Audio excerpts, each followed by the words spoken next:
بسم اللہ الرحمن الرحیم۔ الصلاۃ والسلام علیکہ یا رسول اللہ۔ السلام علیکم ورحمۃ اللہ وبرکاتہ۔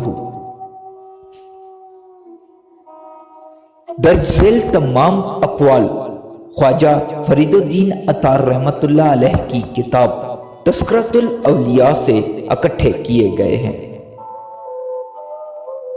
کسی نے پوچھا، آپ جس کی عبادت کرتی ہیں کیا اس کو دیکھتی بھی ہیں؟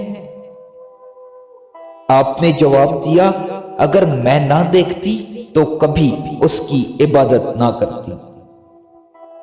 یعنی عارفہ زمانہ ہر دم حضوری میں ہوتی تھی، وگرنہ تو عام عبادت گزار کی یہ خواہش ہوتی ہے جسے وہ زبان حال سے یوں بیان کرتا ہے، بقول حضرت علامہ ڈاکٹر محمد اقبال رحمۃ اللہ علیہ،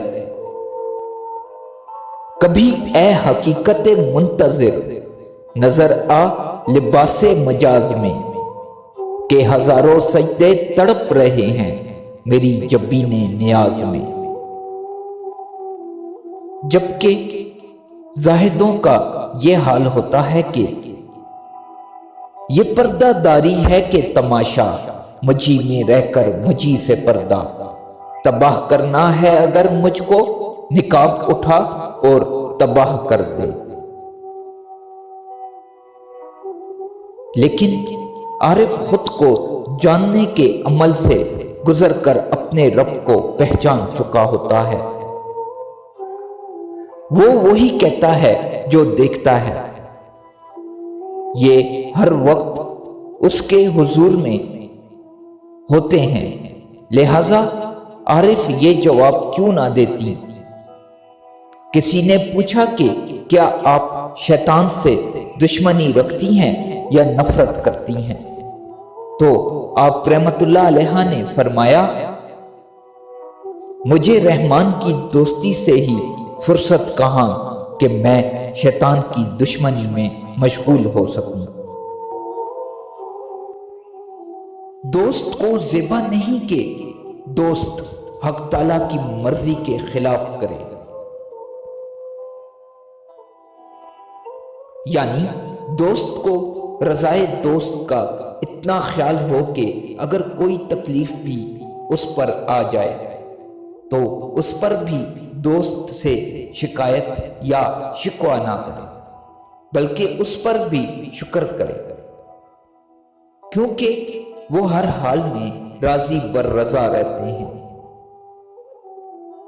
مرضی مولا ہمیں اولا کے مقصد، اگر وہ بیمار بھی ہو جائے تو تندرستی کی نہ تو خود دعا کرتے ہیں نہ دوسروں کو اس کی اجازت دیتے ہیں۔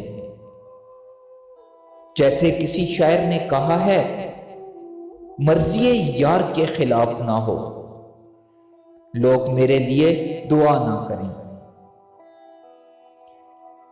یہ قول مکمل صورت میں یوں بھی بیان ہوا ہے کہ حضرت سفیان ثوری رحمۃ اللہ علیہ نے آپ کی صحت کے لیے دعا کی تو آپ نے فرمایا، کیا تمہیں معلوم نہیں کہ یہ بیماری محبت کی طرف سے آئی ہے؟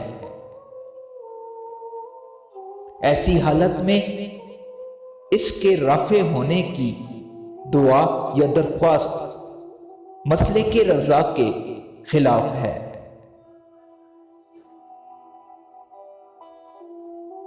ایک دفعہ بیماری کے دوران فرمایا، میرے سینے میں ایسی آگ روشن ہے جس کے علاج سے طبیعت بھی عاجز ہے، میرے زخم کا مرہم صرف وصال الہی ہے۔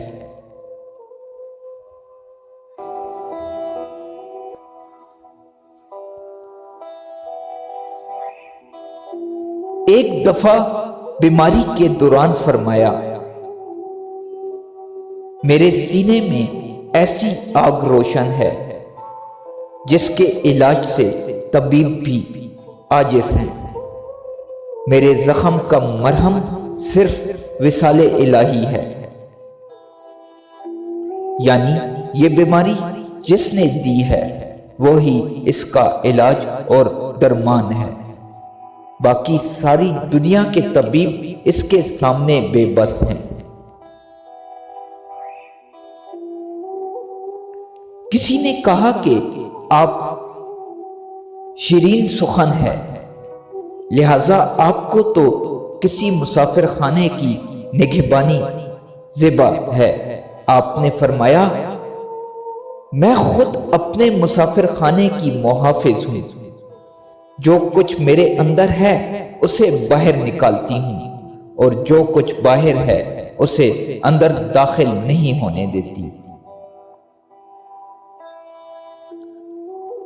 ان کا مقصد یہ تھا کہ وہ دل کی نگہبان ہیں، جسد خاکی کی نہیں۔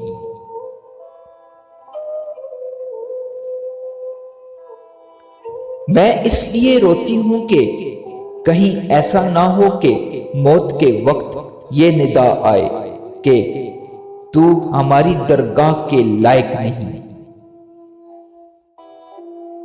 یہ وہ خوف ہے جو تمام عظیم انسانوں کو لاحق رہا، اور اسی کی وجہ سے وہ خدا سے اور قریب ہوتے چلے گئے، اور محنت اور عبادت اور ریاضت کرتے گئے، اور پھر وہ مقام پا لیا کہ ان کا ہاتھ اللہ کا ہاتھ اور ان کی آنکھ اللہ کی آنکھ بن گئی۔ ہاتھ ہے اللہ کا، بندہ مومن کا ہاتھ، غالب و کار آفرین، کار کشا، کار ساز۔ جہاں تک ہو سکے کوشش کرو کہ دل بیدار رہے، کیونکہ دل بیدار نہ صرف انفرادی طور پر زندگی کا باعث ہے، بلکہ قوموں کو جگانے اٹھانے کا بھی یہی چارہ ہے۔ یہ قول یوں بھی درج ہے،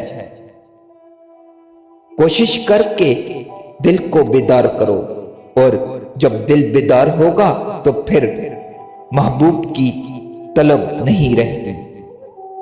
اس کا مفہوم یہ ہے کہ بیدار دل وہ ہے جو خدا کی محبت میں کھو جائے، اور جو اس غیر فانی کی محبت میں کھو جائے اسے کوئی طلب باقی نہیں رہتی، وہ فانی فی اللہ اور باقی با اللہ ہو جاتا ہے۔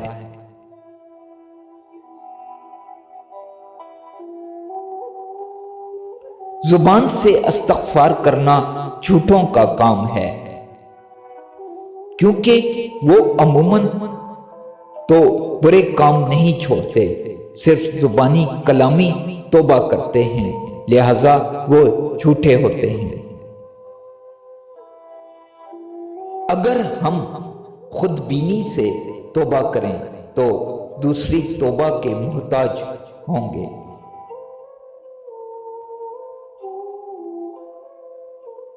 صبر مرد ہوتا تو کریم ہوتا۔ معرفت کا ثمر یہ ہے کہ بندہ خدا کی طرف راغب ہو جاتا ہے۔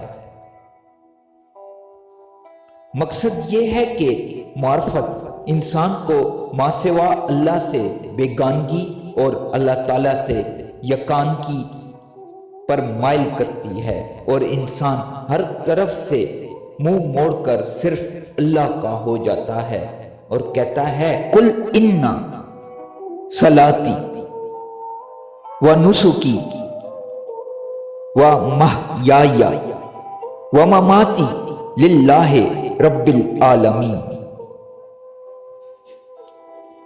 تم فرماؤ، بے شک میری نماز اور میری قربانی اور میرا جینا اور میرا مرنا اللہ ہی کے لیے ہے جو سارے جہان کا پالنے والا ہے۔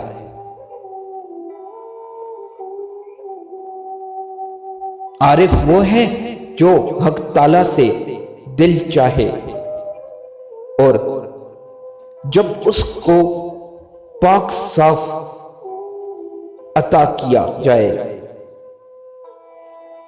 تو وہ اسے اس دم خدا کے سپرد کر دے تاکہ اس کے قبضے میں محفوظ رہے۔ ہے دعا یاد نہ حرف دعا یاد، اب کچھ بھی نہیں مجھ کو محبت کے سوا یاد۔